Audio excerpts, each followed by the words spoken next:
రాజమండ్రిలో భారీ అగ్ని ప్రమాదం సంభవించింది. మోరంపూడి జెమినీ గ్రౌండ్స్ లో ఏర్పాటు చేసిన ఎగ్జిబిషన్ సెట్ పూర్తిగా తగలబడిపోయింది. అర్ధరాత్రి అకస్మాత్తుగా మంటలు చెలరేగాయి.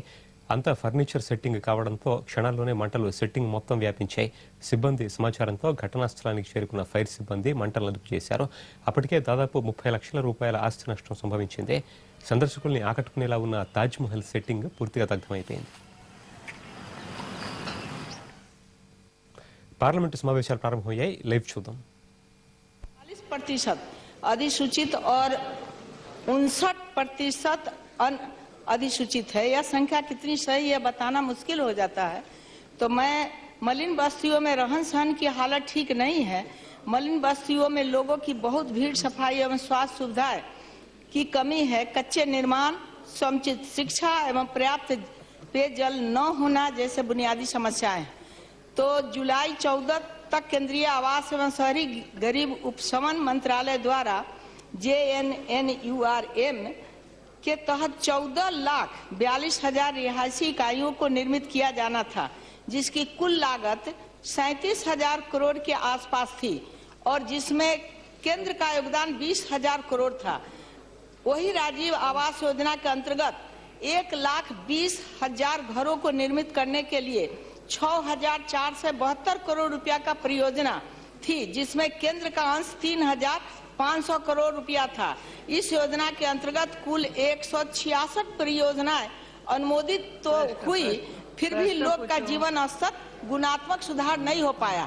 तो मैं ये पूछना चाह रही हूँ कि अगर सरकार चाहती है कि क्या सरकार विचार शहरी क्षेत्रों में मलिन बस्तियों की बढ़ती संख्या से निपटने के लिए राष्ट्रीय नीति बनाने का कोई योजना बनाई है, जिसे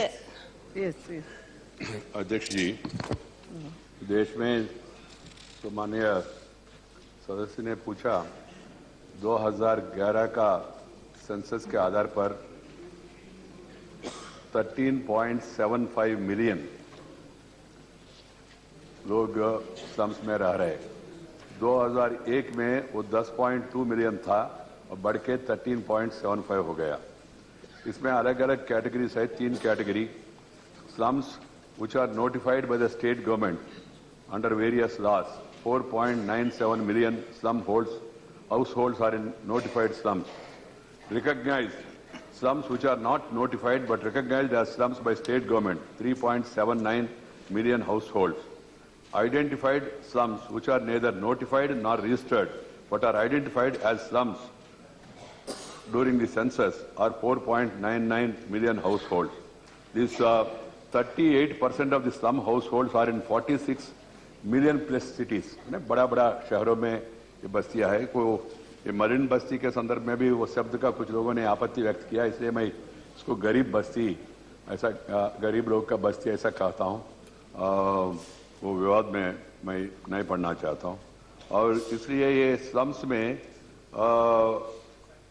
अपना प्रेमिसेस में केवल 19% टॉयलेट्स है अपना प्रेमिसेस में और बाकी लोग ओपन डिफिकेशन के लिए जा रहे।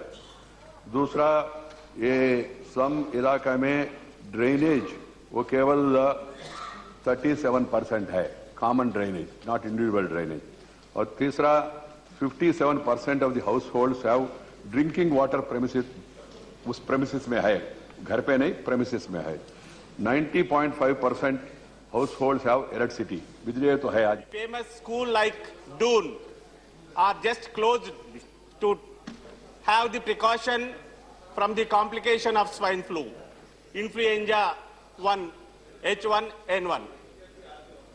In this situation, the private healthcare system is taking advantage as the government healthcare system has miserably failed all across the country. More than 1,000 deaths have been already recorded and lakhs of people are under the complication of swine flu.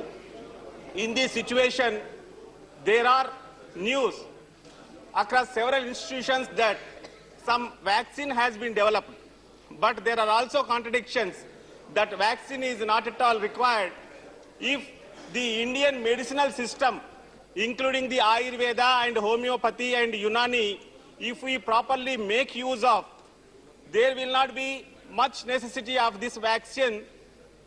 But Union government is yet to respond through that mode of communication. They have just circulated the allopathic information and they have mentioned about the medicine available in the allopathy only. But Indian medicine system, Ayurveda and Unani Please and raise your homeopath- query. Yes, sir. I am coming to that point. Unani and homeopath is having immediate remedial measures to take care of from this type of epidemic. Thank you. But they have not at all utilized this mode of communication through their advertisements or in any formula, in any format they have communicated so far. This is giving a challenge that yet challenging Please raise your situation, question. we are failing. The union government has failed to utilize the available Indian medicine system and they Thank must you. take immediate remedial measures, Thank you. including the utilization of Ayurveda, Thank you. Unani and homeopathy. Thank you very much. Thank you. Shri Ahmed Patel.